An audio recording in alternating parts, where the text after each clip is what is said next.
What's up, long players? Welcome to the Long Play Listening Party, the show where we go deep on local music, writing, recording, inspiration, gear, whatever else sounds good to us. I'm Howie Howard from Mr. Furious Records. Hey, before I forget, two things you can do to support the show. Buy artist music on their Bandcamp page or stream it wherever they're streaming. And subscribe to the show. Number two, YouTube, Instagram, Stitcher, whatever your podcast app is. That helps us out a lot. We've got the whole crew here tonight. Royce, Diamond, how are you feeling? I'm feeling great. Excellent. It's good to see your face. Nate Holt, how are you? Excellent. How's everybody else doing? All right. And welcome back, Chance Dibben. Hello. What up? Hey. And we invited you here to talk about a record of mine. A record I made under the Night Mode Collective banner. It's called Your Pain Matters. And it came out, I don't even know now, pandemic brain has messed up my sense of time, but somewhere 6 to 9 months ago, I think, sometime after COVID started, last summer, maybe. Yes. But I wanted to kind of revisit it. It's a record that means a lot to me, so I wanted to revisit it and give it a close listen with you guys and see what you had to say and see what anybody else has to say. So somebody say something, please. Well, I guess I have a question for you, knowing that context. Those first couple months of the pandemic were kind of really wild, you know? Mm-hmm. It was kind of this weird mix of being really, really scared, but then also there's like this, I don't want to put it in this frame, but it's like there's this thing that it's happening to everybody. We're all experiencing this in this one particular way. So, like for me, I actually kind of have a little bit of nostalgia for that first instance. And I think a lot of that has to do with the fact that, I was working from home, spending more time with my wife. We were kind of sheltering together, so to speak. So I guess my question to you would be, looking back at this now, do you have kind of a sense, how does your feeling of that time period sit with you now? Wow, that's... Granted, we're only talking about a record that's been out for not that long, but... Well, yeah, and I made it in 2017. Okay. So the recording was all way before any of this, but I guess I definitely don't feel nostalgic for early COVID. I was scared. I was the first one, I think, in my organization. I went home a week before everybody else did because I was freaked out, and I kind of felt the train barreling down on us. I mean, I kind of get what you're saying, though, Chance. A little bit, like, not to interrupt you, Howie, I'm sorry. I just wanted to jump in and be like, we don't have to talk about why. It just, I do get that sort of perspective on it. Yeah, and it's not nostalgia exactly because right. Yeah, but it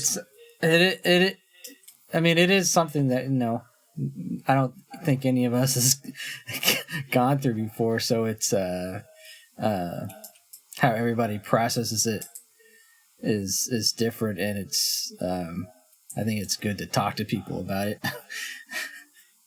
Yeah, I think it's like because we were all going through this thing that we hadn't, our generation hadn't experienced in this way, our sense of things was heightened, especially in those early parts. And then as it kind of wore on, there's definitely some weight that gets carried with that. And especially, I mean, there's all sorts of stuff. I am by no means trying to diminish the pain or all the stuff that has happened throughout the course of this pandemic. It's just, I just remember Howie mentioned, this was a pandemic release of sorts, and just, in that early part of that time. So, okay. So, all right, let's get out of that context. I think I came up with a better answer and a short answer, which is just, I've kind of experienced the pandemic in three waves, and it relates back to kind of the show and Nate and everything. The first wave was, everything's shutting down. We've got to get through the next, few weeks to months, we thought. Right. And my reaction was just like, okay, what can I do to get my family and friends through the next few months? And, that was taking care of my wife. That was starting all kinds of collaborations with musicians online, and kind of setting aside what I had been working on. So that lasted like into the early fall. And then it really kind of became a grind, as that energy was exhausted. Right. Mm-hmm. And, all the election stuff and, the processing the summer and all the protests and things. And then really in the last few weeks I've started to feel better kind of finally. But here comes some music. Yeah. 4 songs on this record. They're all pretty long. And this is JP Journey.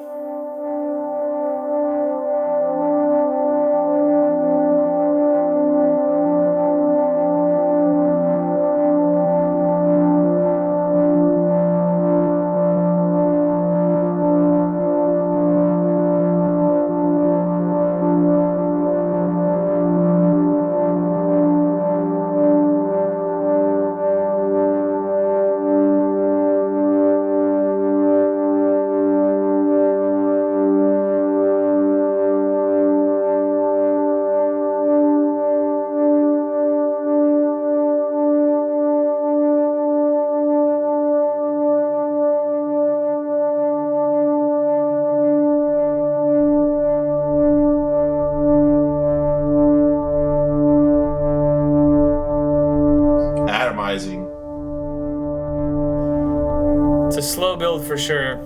Yeah. I had to look on my own Bandcamp. JP Journey was the working title, full title John Paul Journey. So that's a little. This track gets nowhere near Led Zeppelin or Journey, but something about it. Okay, so we talked a little bit about the time, by which I mean a lot of it about the time framing. But you started this in 2017. What made you realize this was ready? And at that time, last year, this was ready to go to get released. This, so we've made so many more Night Mode albums than have been released yet. At least half of our work to date is still unreleased. So Chance, like you, I mean, and we should say you put out a lot of work under the name SELVEDGE, and we'll put links in the description and everything to your music. And we struggled some with.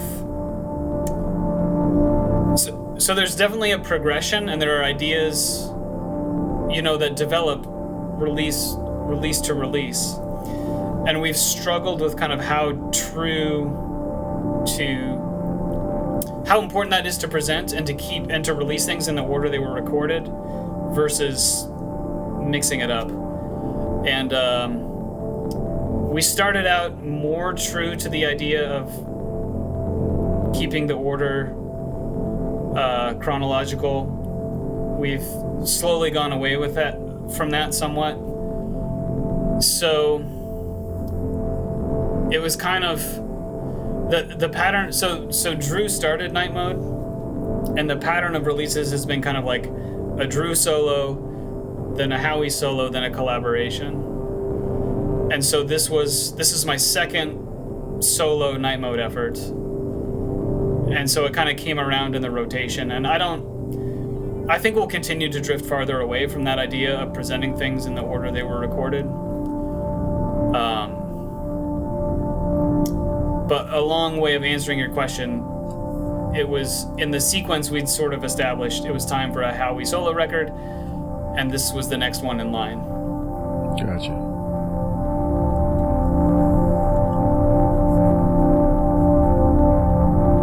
So you're just creating a vibe with this? Is that the idea, or? Yeah, definitely. This track stays basically ambient, through the whole time. It does kind of build at the end, but there's no drums coming or anything. It's mostly atmosphere and kind of something to drift away to. Yeah, I dig it. It feels like a Stranger Things scene. For sure. That arpeggio. Mm-hmm. Yep. The chord progression starts to get more kind of envelope as it goes along. Yeah, I'm digging the arpeggiation on it too, because it's not so overly pronounced. I know that when I'm playing around with my stuff and I go to arpeggiation, it's like I'm laying bricks on together, brick, and this feels very, cut and molded and shaped from all those particular pieces. So it's very nice. Mm-hmm. I use arpeggiation a whole lot, and it is, you have to try to make it different, otherwise it's like, and it's still obvious there's like arpeggiation all over, but it's interesting, and it's a challenge to make it sound good and fit in and be a little unique from each track to each track. But I do like this arpeggiation, like you said. I like this vibe altogether, man.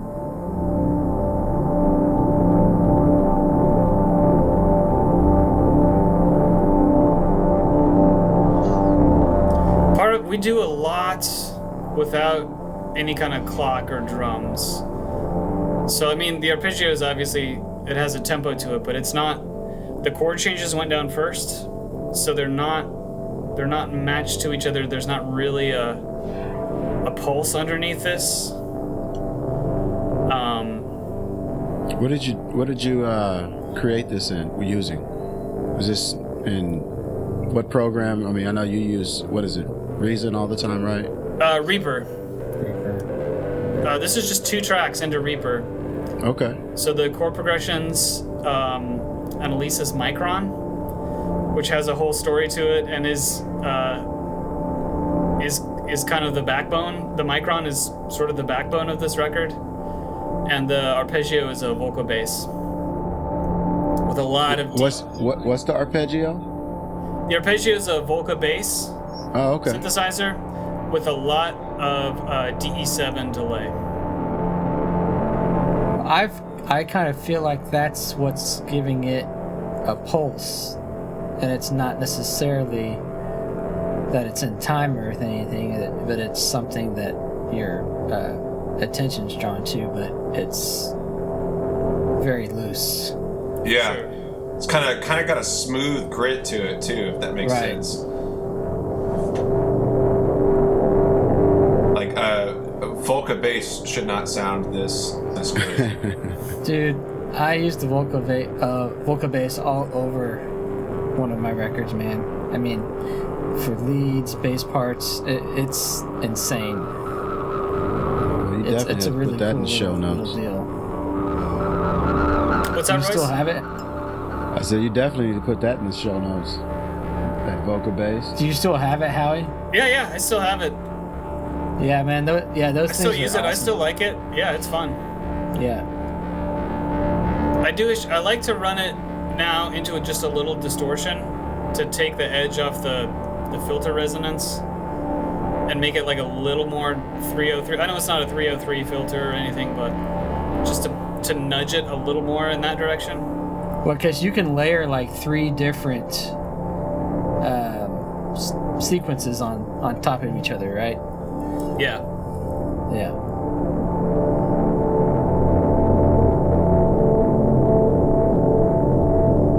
I think you can mix them in and out, or take them in and out somehow. Mm-hmm. Yeah. Yeah, so you can split up. It can be like it can basically be 1, 2, or 3 voices. Mm-hmm. And you can mute them independently and tweak the sequences independently and all that kind of stuff. And how many sequences can you get? 3? Basically 3. Yeah, it's kind of one. I don't know. It's just terminology. It's either one multi-part sequence or 3 sequences. Either way. I got you.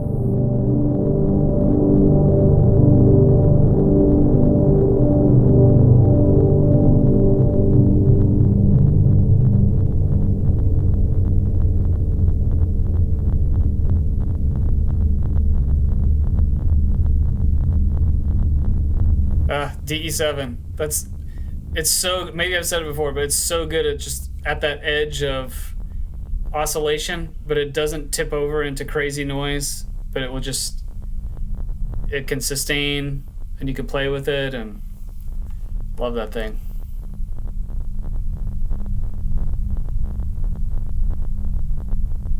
You're gonna have to note that, like, write that down. Should I do all the gear and the notes? It's not really that much. Sure. So this song, Direct Message, this one does get big. It's the only song that gets kind of big and produced. It takes a while to get there. What am I listening to right now? What is this? This is a Boss sound, I'm sorry. Yeah. It's a Boss DS1 distortion that I heavily modded. And it will oscillate. So I made an oscillator out of a DS1. And the main synth chords, it takes a while to get to them, but the main synth chords are going through it while it's oscillating, so they kind of fight. I'll point that out when it starts to happen, because that fighting is what inspired this whole song. So I'm looking at the Bandcamp on the record, and this track in particular, it says, Direct Message contains aggressive sounds that do not encode well into lossy data compression formats such as AAC. I remember that. Yeah.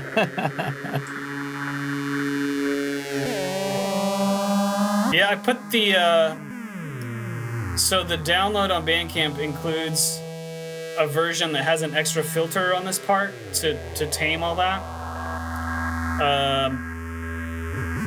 But people listening right now are going to hear the original, and whatever platform it's encoded on, there might be some extra, like, really high-end aliasing type distortion.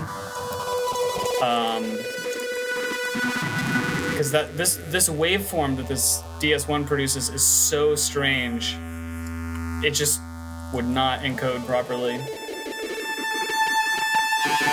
So, the title of the album is Your Pain Matters. You know, and you released it during the pandemic. Was that in your mind when you were releasing it, or was it always named Your Pain Matters?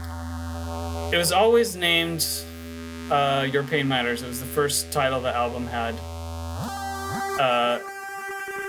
Your Pain Matters comes years and years ago. I can remember it so clearly. My counselor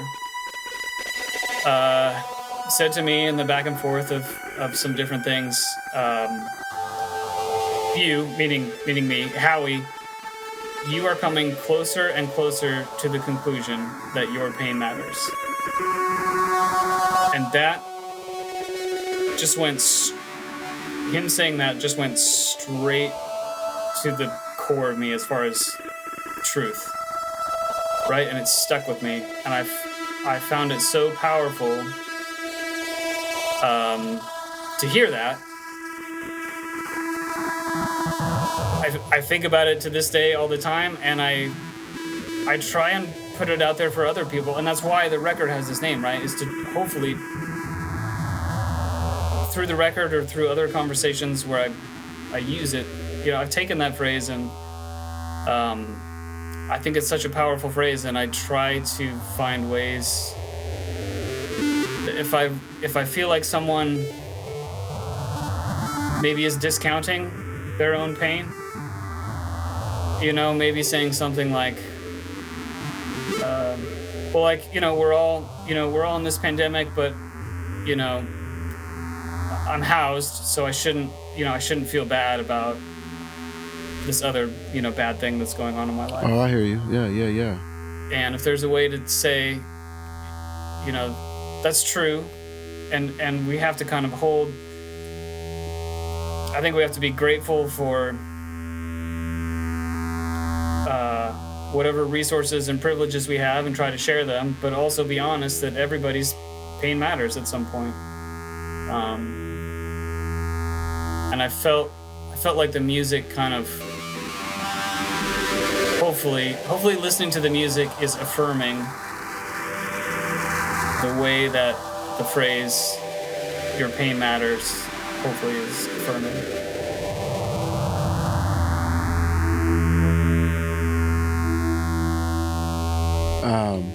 I think it's interesting too with the style of music that you chose, because it feels like an exploration anyway. You know what I mean? I've kind of gone through that whole idea of, well, I don't have the right to feel this way because some people have it worse or something like that, you know? But that's really just an exploration of yourself, and this music kind of feels like that, like we're traveling through different dimensions of ourselves, essentially, almost like a trip, you know what I'm saying? Like you're just like tripping. For sure. And I was exploring. So the first record I did was all kind of built around a sequencer, an iPad app. And so this is the first time I was really playing the Micron and doing like sound design, you know, designing sounds that could be almost whole songs, right? And playing free and not thinking about choruses or vocals, or it was a complete exploration. This was brand new territory for me. You know, on the first song that we listened to, especially like with the build as it's coming in, you know, with sequencers and stuff, people typically, you know, everything's a 4-bar, 8-bar loop, but it sounds like you're playing that whole intro piece, right? I was, yeah. This is all all just played.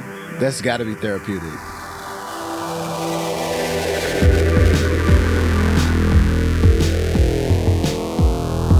So finally, after like 4 minutes of build, we...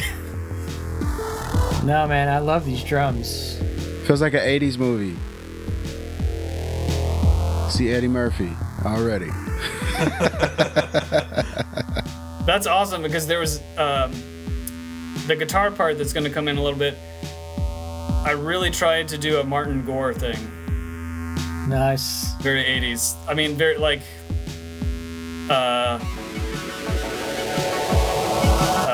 music for the masses era kind of. There it is. Yeah. See Billy with his gun, the whole nine.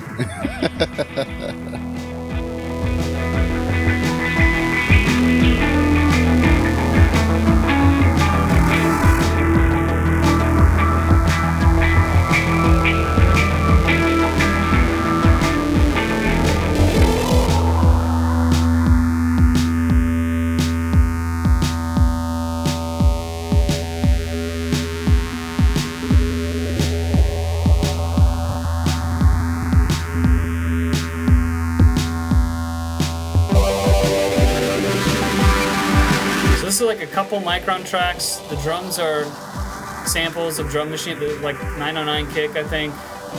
Yeah, that kick is thick.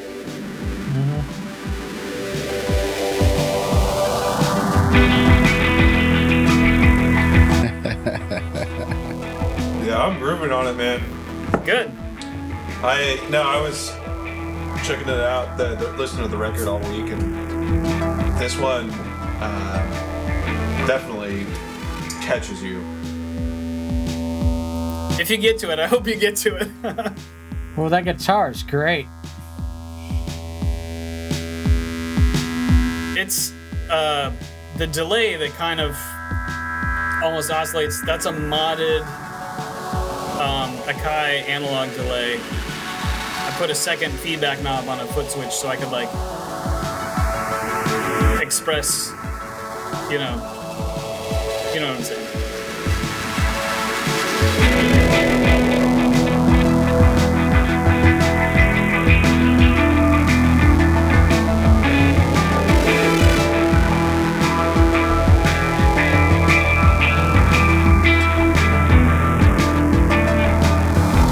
Still the DS1 droning.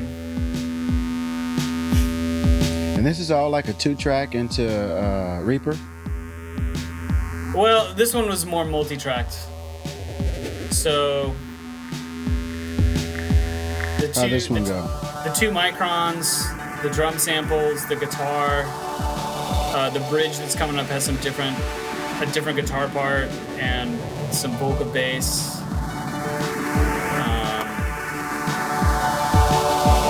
I wrote it all down the other night. Where'd it go? Yeah, that's all of it. And this is all you, right? Yep.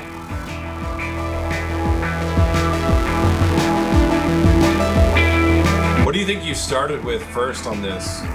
Oh, I know. It was the main Micron part through the DS1, and it was a performance, all 12 minutes or whatever. That's what I was wondering. And it was just like when the drums would come in, I started a click. So I played that main part all to a click and then just overdubs.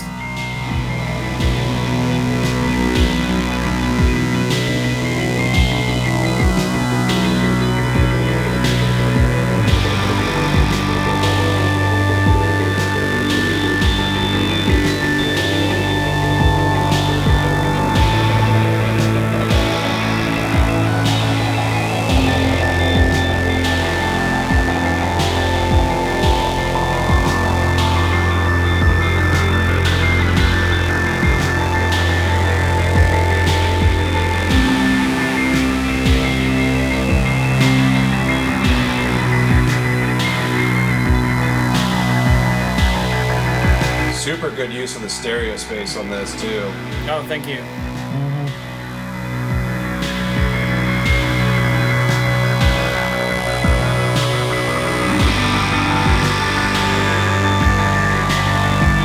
I mean, of course, you know what you're doing. Is that's kind of a weird way of saying it, but there's lots of different layers in the image, so to speak, and things that pop in and pop out and catch your attention.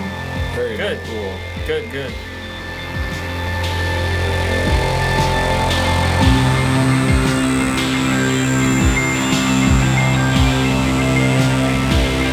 All right, now we're gonna get silly.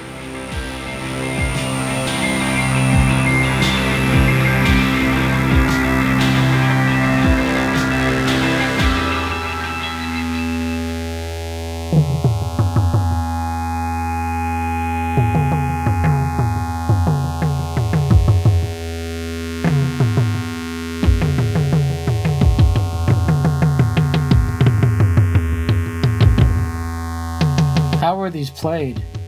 Yeah.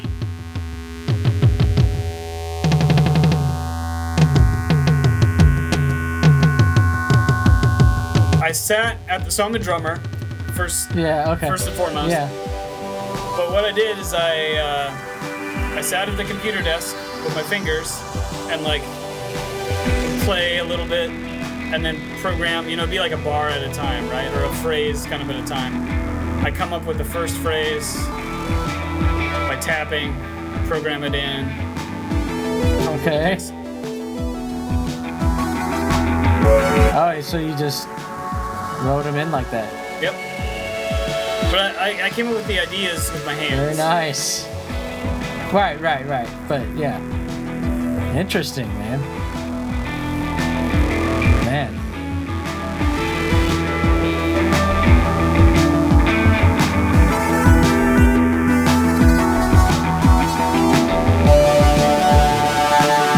This like brings all the ideas of that main part together with a faster turnaround.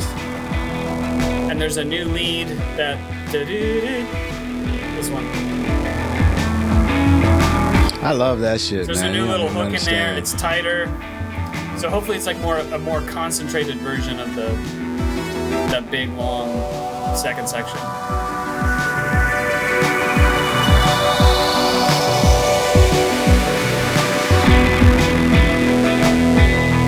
kept trying to cut the arrangement down. You know, I know it's a long song, a long instrumental song, but the way the chord change is so long, right? Because like this. Yeah. Why were you trying to cut it down? Well, I didn't know people would have the patience. Eventually, I didn't. I just leaned into it. I said, "This is what I like when I play it. This is how I like to play it." So. No, well that's true though, because so you were saying that the chord changers were so long, it just kind of it just naturally endlessly loops. It seems like. Yeah. Oh, I got you. Or yeah. So.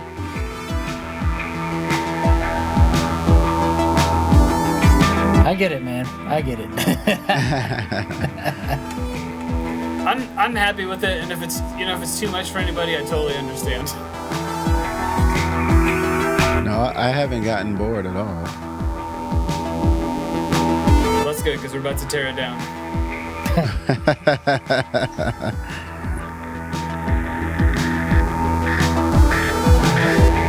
That's the thing that I found working with some of my longer pieces. I mean, my instinct when I'm performing or improvising something down, my instinct is always to go long. When I'm editing, my instinct is always to cut and make things short. But, you know, sometimes it tells you this is how long this needs to be. And, okay, yeah, like Royce was saying, I'm not bored in here. So something's working. Something about this is working. Something about this needs this canvas. And, yeah. Cool. Yeah, I'm famous for, in my household, right? For like, I'll be talking to Carrie Ann about an album. I'll be like, yeah, okay, I need a piece. I'm gonna do a piece that's like 6 minutes, right, to kind of just be a little interlude or like to tie some longer pieces together. Guarantee it'll be 9 or 10 minutes long. Like that's just, and I'll think it's 6 until I look, and see how long it actually was. Because you play a lot of stuff free, right? You're not set to a click or yeah. Okay. Yep. Kind of the main part of Direct Message is the only part of this album that had like a click or drums. The last song, there's an LFO that pretty much sets a tempo, and I kind of follow it.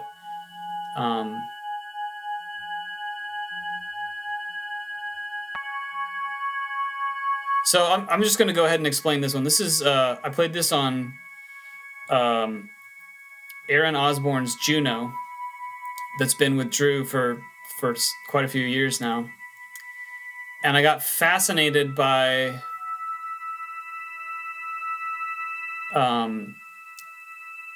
the sound of the filter resonance sweeping up. So I'm going to stop talking for just a second and listen very carefully. So after I play a note, listen for a little, I don't know how else to say it other than resonance that kind of moves upward in the very, very extreme highs.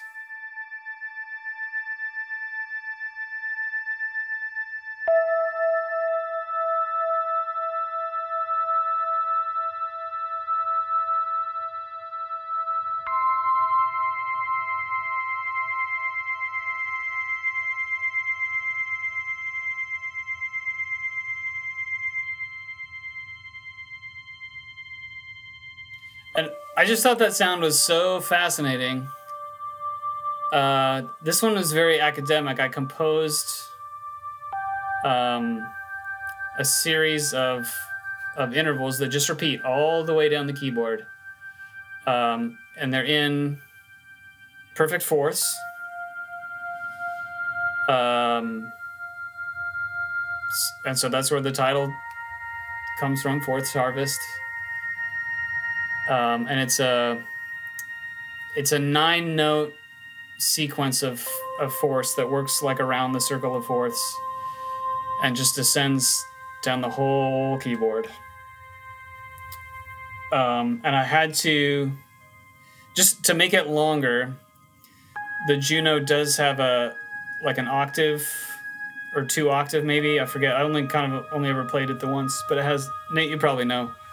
There's a little bit of octave. You can move it 1 or 2, right? On a Juno? Yeah. I don't know.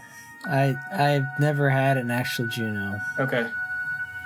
I'm sure there is, because I actually did 2 takes of this with the different octave settings and then stitch them together to get a wider, it could start higher, it could end lower. So you just mean like a transpose? Yeah, exactly. I would be surprised if it didn't have some sort of transpose button or transpose function on it. I'll see if I can find it. But yeah, that's really the whole piece. And then there's this little noise sequence that kind of comes through. It starts low and moves high just based on the filters, and that's the Micron.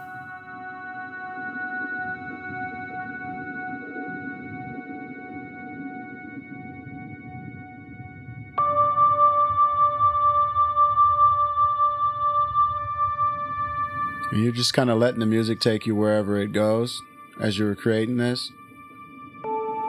Yeah, I wanted... For this, in order to hopefully kind of foreground that filter movement, I wanted notes that would not really draw any attention to the notes.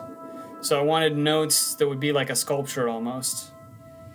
And, if the sculpture... Imagine a sculpture that's just like a square column. It's perfectly even, it's perfectly square, it's, 8 feet tall. So it's a very plain shape, but maybe it has a cool texture. It's rough, or it has leaves imprinted on it somehow, or I got you. Runes or something. Your attention goes to the texture because the shape is so simple.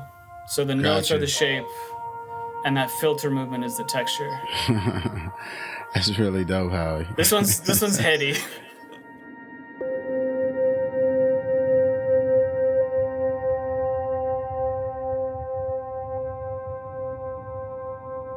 Well, that's the Micron making the kind of marble rolls. Yeah. Yep. Very cool.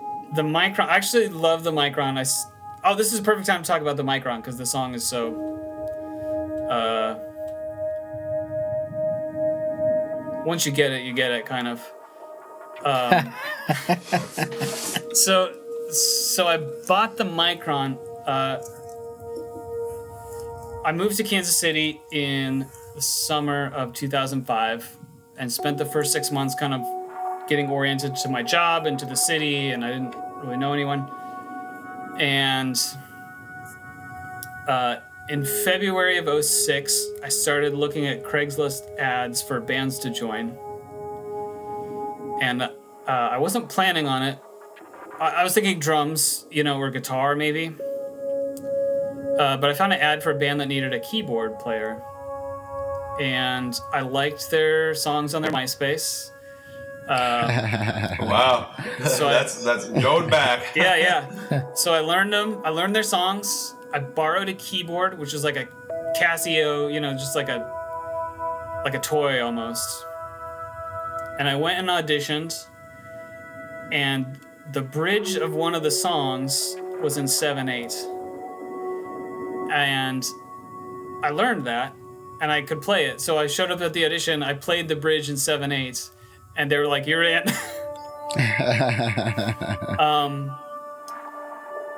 And the band went through a name change either right before or right after. I played in the band, when I was playing in the band, we were called 5 Star Crush. And we're a pop band, kind of indie rock, 80s influence. We'd cover Shout and stuff like that. But so I needed, once I was invited to join the band, I needed an actual synthesizer to play. I didn't have a lot of money, and did my research and bought the Micron, and it served very well. And the sounds, the synth sounds and kind of the FME sounds are pretty good still, I think. I used them all over this record. It'd be nice if kind of the electric piano sounds were a little more natural, but that's not its thing. Anyway, that's beside the point. One thing I love about the Micron it's the only device I know that does this. The pattern generator. So you can make your sequence or whatever, and it can be unquantized, which is fun. It's not terribly unique. It can be really long, which is great. But the killer feature of the pattern sequencer is that you can overwrite sections of your pattern in real time. And then play, nice. So you can create gaps and then put something new in the gap. And it's almost like a tape loop where you can selectively erase chunks of the tape as it's playing and as you're recording. I love that. It's so much fun to play with. And this is a good time to pause it. That's what's going on with that noise thing. So it started as a sequence, but as it plays, I delete chunks of it and then rewrite like different chunks. So it evolves over the course of the piece.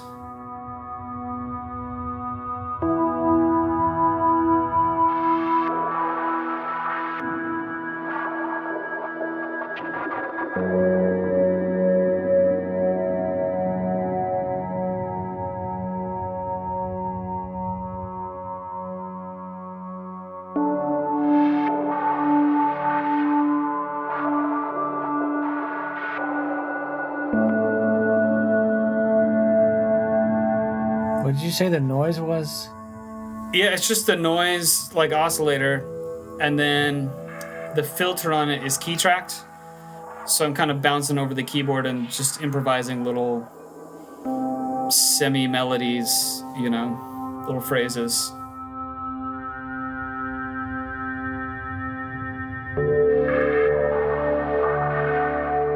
And then in Reaper, I automated, 2 filters,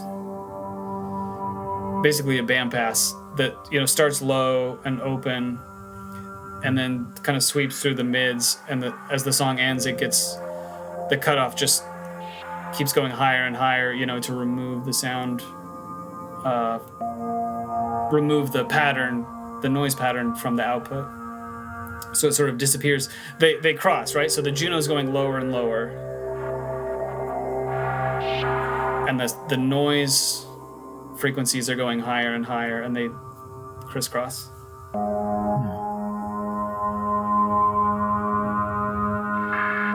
This one was, I don't do this often, but this one was very much like figured out on paper, right? Like, this is how this is gonna go, and...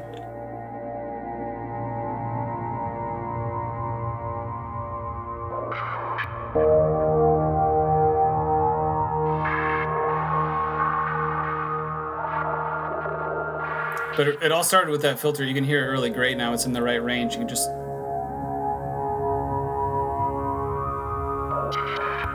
whistles as it gets toward the top. It's totally just space age or new age, like.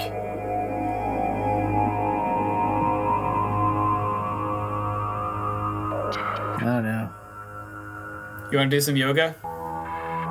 Yeah. Get a massage. Get like the heated rock treatment. Yeah, man. I agree. Except like your masseuse is the singer from The Fifth Element. Yeah, it's not. Yeah, but I think of it in terms of just what I love about drone music and kind of ambient music that has a little bit of noise to it in general, where it situates you in affinity in a way, and it suggests something bigger and larger, and you're not. There's a bit of ego loss that can happen from it, a sensory disengagement that happens from engaging in a sensory track like this. For sure. Was that your turn of phrase? What'd you say about infinity? What did I say? Oh, I guess. Fortunately, we're recording, so I'm gonna come. But I loved it. It was so situating you in infinity. Was that it? Yeah. I think that's what I said. That's awesome. Because that's, it's suggestive. Like for me, the best kind of drum music, and the way I always approach my drones and ambient tracks, because I never really know how to start and I really never know how to end. So, but I always want to have that sense that even though over the life of this track, over the playing of this track, things can happen, we're only seeing the window that we see of it. And there's something else that it's coming from, and there's something else that it's going to, and you're getting just situated within that window. And this does this, I think, a lot, very, very well, where it's almost just this pure engagement of that idea. This is a track that you could play, like you could have it play 3 minutes, 30 minutes, 3 hours, and it would still have that evolution to it that makes it interesting, but still have the characteristic of it, of just this idea that it feels like it's unfolding across time frames that we can't comprehend. Yeah, I totally hear that. You've given me a new idea, and now I want to do a version where I do. So again, no click here or anything. It's all just how I played it. But you could almost make like a shepherd tone type thing out of it, right? If you overlapped the start and end, and if they were timed right, oh, that would be fun. It could be infinite. It could really be infinite. Which is exactly what it felt like living at home during COVID. Full circle. Well done, Royce.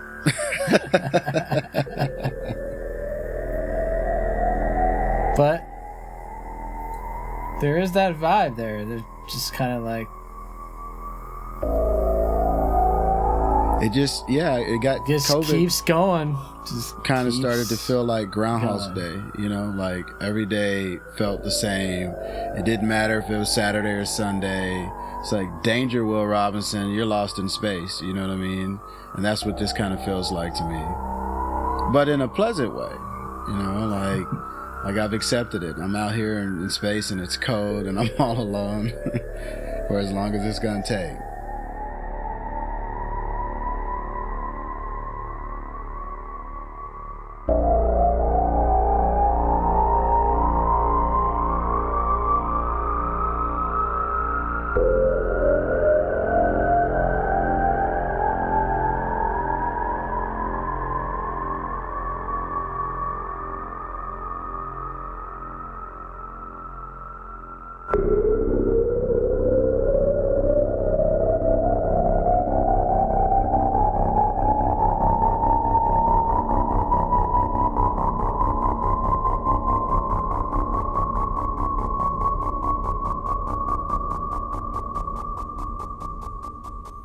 Love it.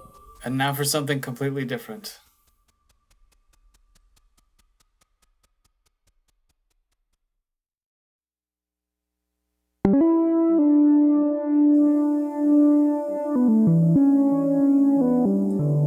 How many layers are on this right now? 1. This is just one layer? This is the Micron. Really? And the DE7, I think, yeah. Because it's, it's obviously got the keys. It's got the ambient, sort of atmosphere. And it's got a little bit of pulse to it, a little bit of momentum to it, all in one. That's really cool. This was a really inspiring sound. This was the so I do a lot of playing in this kind of style now in night mode, and I use the MS-20 a lot to do this type of improvisation. And this is where it started. This is the first time I again, I started as a drummer. This is the first time I ever really improvised in a melodic or a harmonic kind of way. It was with this patch, this patch on the Micron.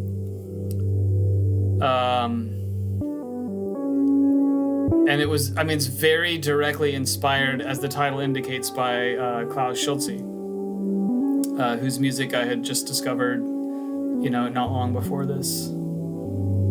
And it's one of my favorite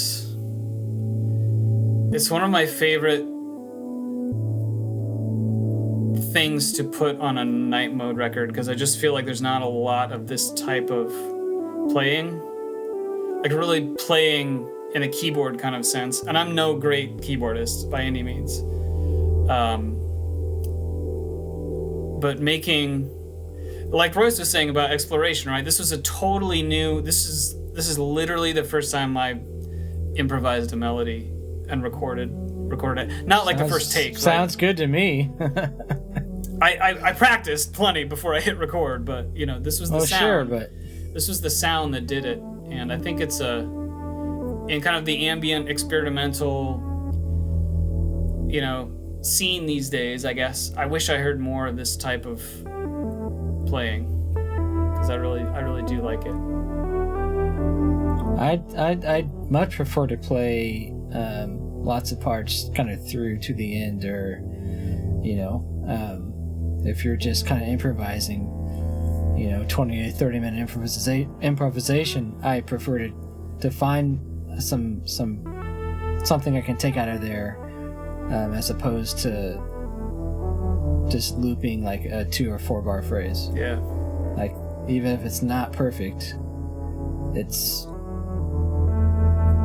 a little more interesting. So this is all, you hear a bit of Rhodes piano overdubbed, and this song is just those two sounds really. At the very end, there's a little bass kind of reinforcement that's just tucked way back in there, but it's basically these two sounds in conversation. And that's really, also on this record, I really like having just kind of doing two sounds improv. I love making music that way, and this especially this song on the first song, this is where that all came from.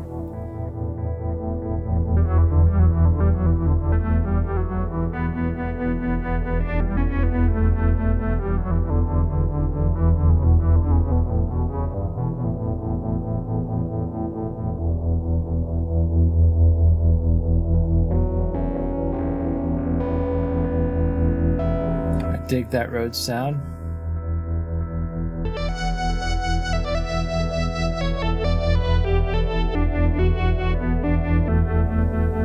The Rhodes I have is on long-term loan from my friend Scott, and it's been awesome to have. If you've ever moved one, you know what that's like. I certainly have, my friend. And his has, I think I went DI here, but he has the times. Speaker, like the 215 speaker cabinet thing that goes with it too. That's even better. And it's lovely, but it does need some TLC, and so playing his Rhodes, you kind of have to fight it, which kind of comes into play. I mean, at the end of the song, as it gets busier, I am kind of fighting it more. I'm pounding on the keys, and for some stuff that works great. Other times you wish it would respond a little more.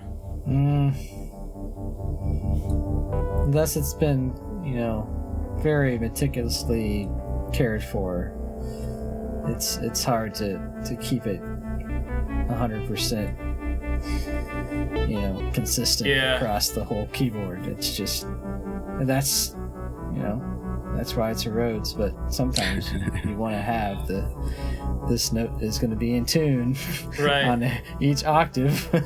So I got in there and tuned it pretty well when I moved it. I haven't really gotten into the action and the hammers and all that stuff. Yeah, that's a whole other. The springs, you're adjusting the springs, you're clipping the tines, right. you're it's a whole deal.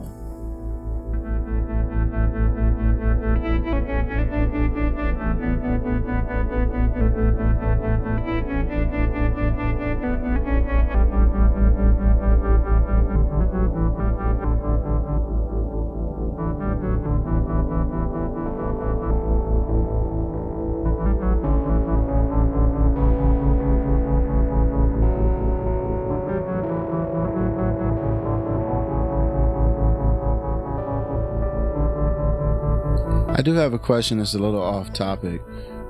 You said you guys were doing it where you do individual releases and then you do a night mode.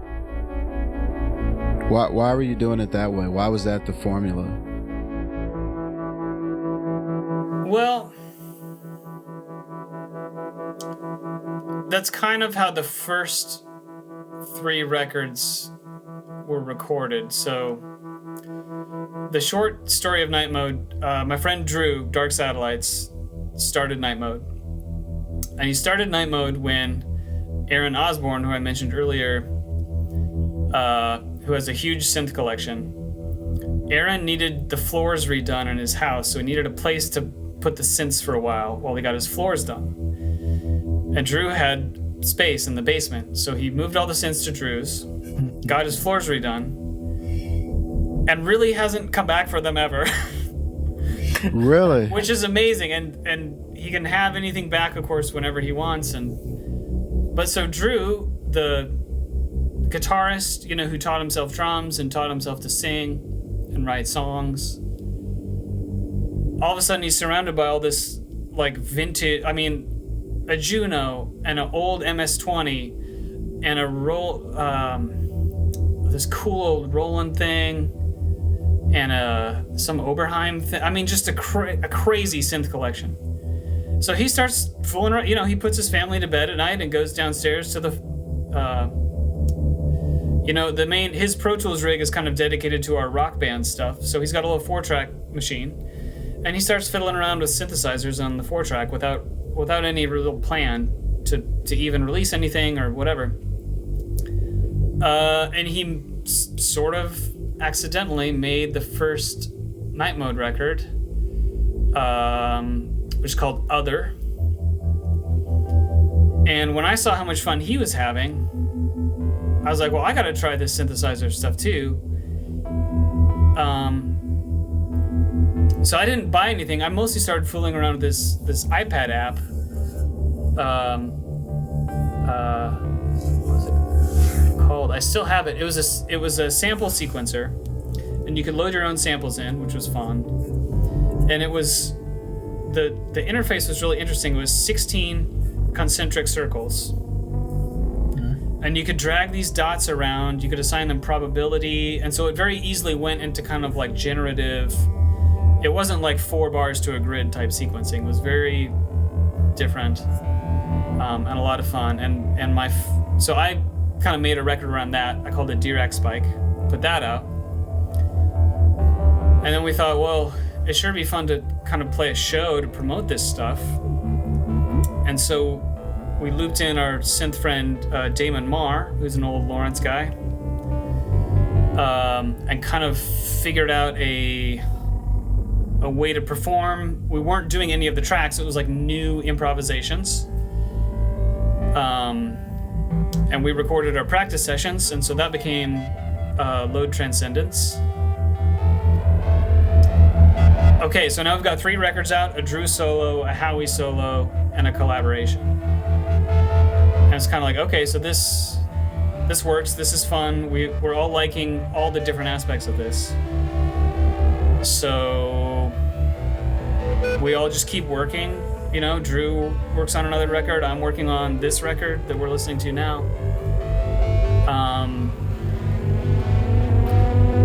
And we have basically made a second cycle now. It wasn't quite in order. So Drew's next solo one is Gentleman Scientist.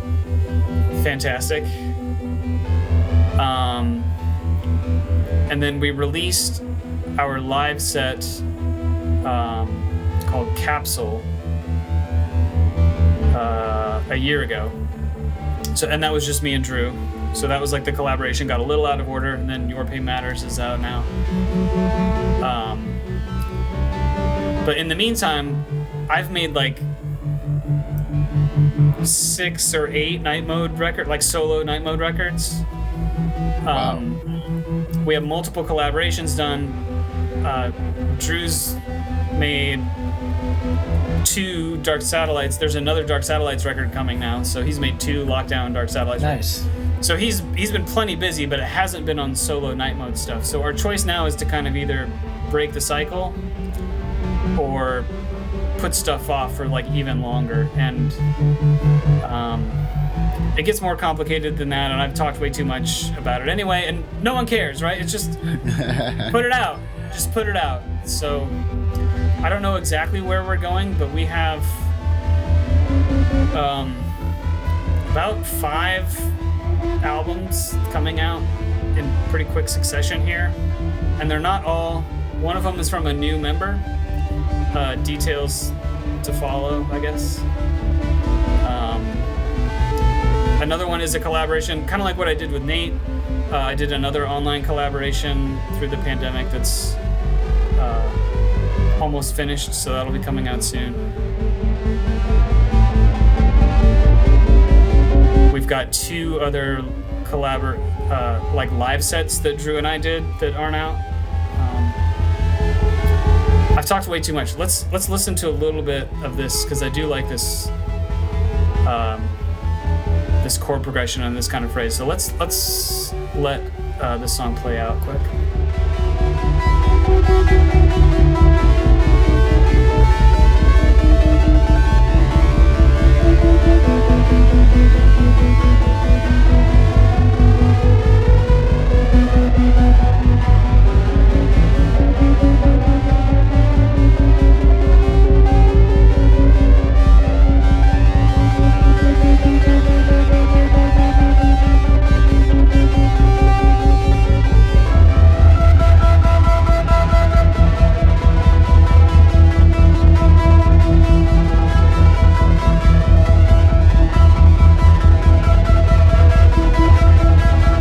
Is this the Micron?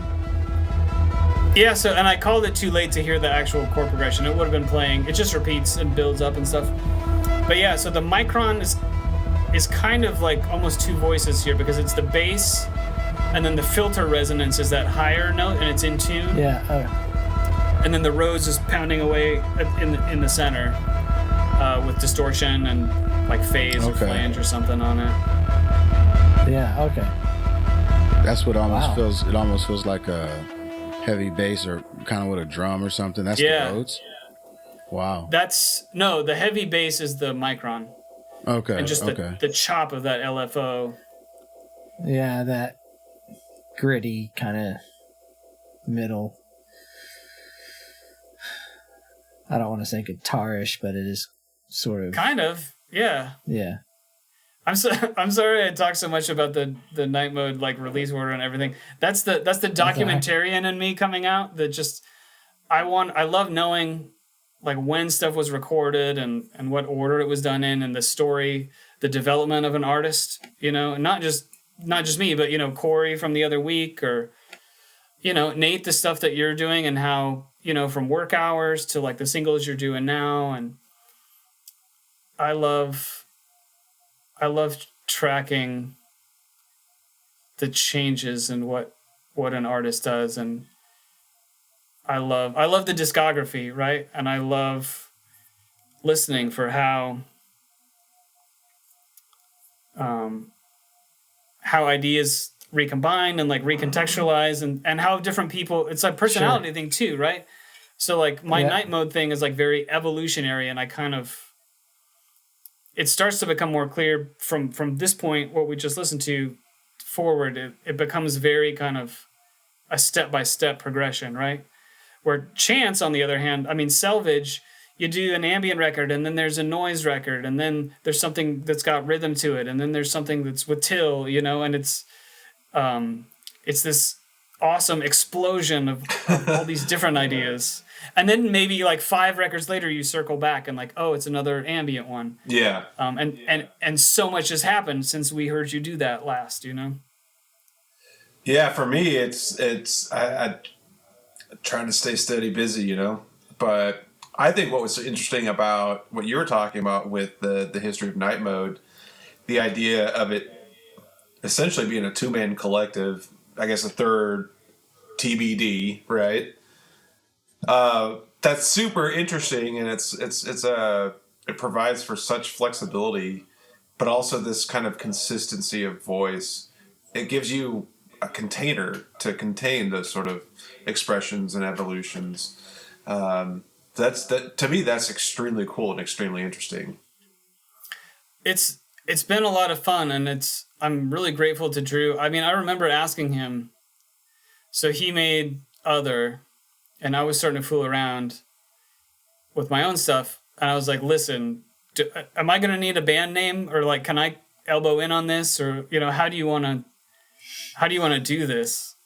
And I'm really glad that he was cool with kind of expanding it, and that then we were able to bring in Damon, and I'm not trying to be coy, but I don't.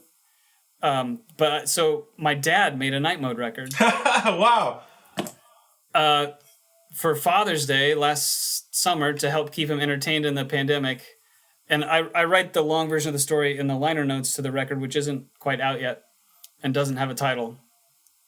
But we bought him a Soma Lyra 8 to play with. No kidding. Wow. And we found an orange one. Orange is his favorite color. And we surprised him. And he took to that thing like you would not believe. And there's this whole cool backstory with his early teaching career and like this tape experiment he was doing.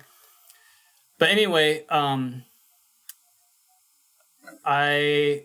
ended up at home over Christmas kind of unexpectedly, but I took my 4-track and I recorded Dad doing 3 15-minute Lyra 8 improvisations.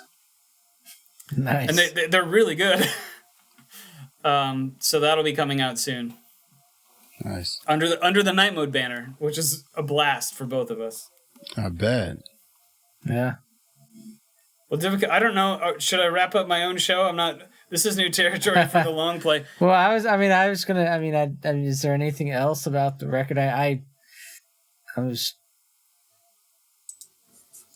think we talked about a lot of the things that, Yeah, the two things I really wanted to say, I was curious I said, which is talk about the Micron. I thought Chance would appreciate that. Mm-hmm. Right. Yeah. And to talk about the title and Your Pain Matters and what that. Yeah. It's a really important phrase for me, and it was not chosen lightly. I wanted to name a record that, and I held on to the title for several years, waiting for the right music and the right vibe that I thought could help communicate that feeling. So those are the two things I really wanted to talk about, I think. No, I liked it when I first heard it. Especially just like the more ambient type of synth stuff that you're doing, the arpeggiator stuff that you were talking about in the first song, and kind of a lot of stuff is a slow burn, which is great. Yeah, I do love a slow burn, and I love stuff. I love ambient stuff, but I love to take it somewhere. And someone said something about a journey, and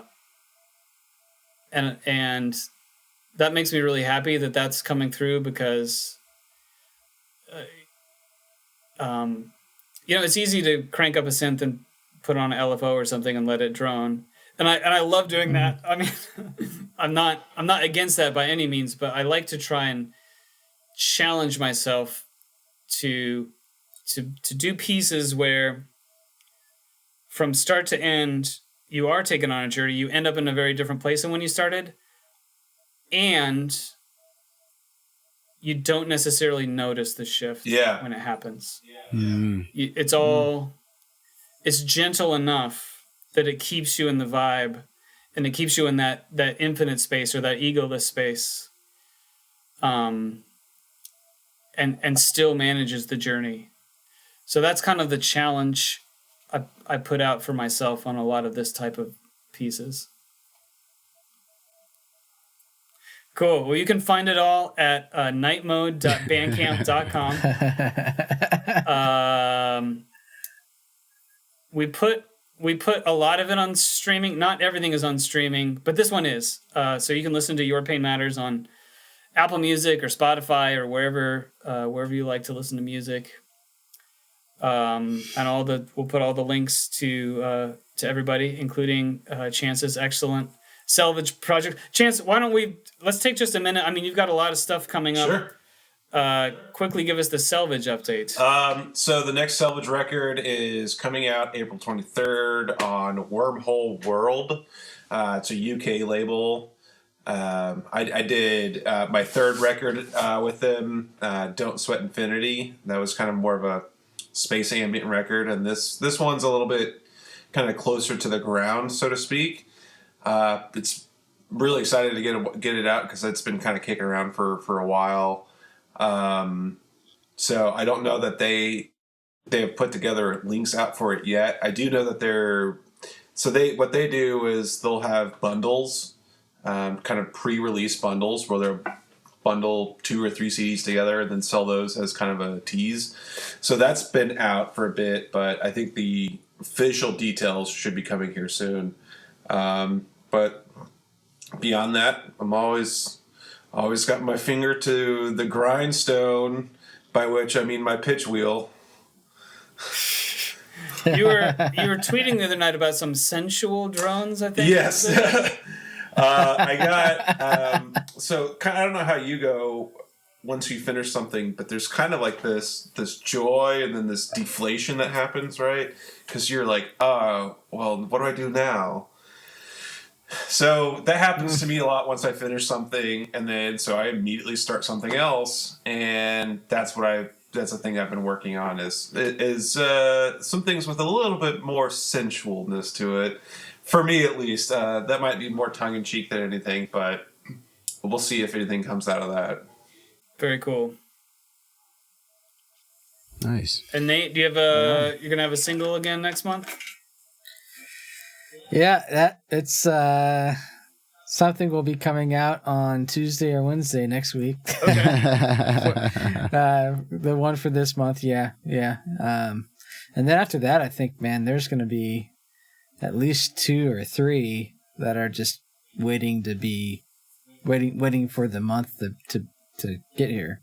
Cool. So that'll be hopefully, and that'll be nice. And I won't have to, worry about coming up what with it's gonna one be every month. Yeah, it's good to get ahead. For sure. Royce, you got anything to plug? Sure. I know you've been busy. I don't have anything to plug. I don't have any. I mean, all the music collaboration I'm doing right now, I'm doing with Nate. So outside of that, I'm not really doing much of anything. Cool. So I'm doing an intro piece for my son and for 2 podcasts. I'm doing that, I guess. So that's good. Yeah. All right. Well, you guys, we can hang out and chat if you want, but we can let the listeners go. It's been the Long Play Listening Party. Yeah. Yep. And we'll see everybody real soon. Cheers. All right. Cheers. Later.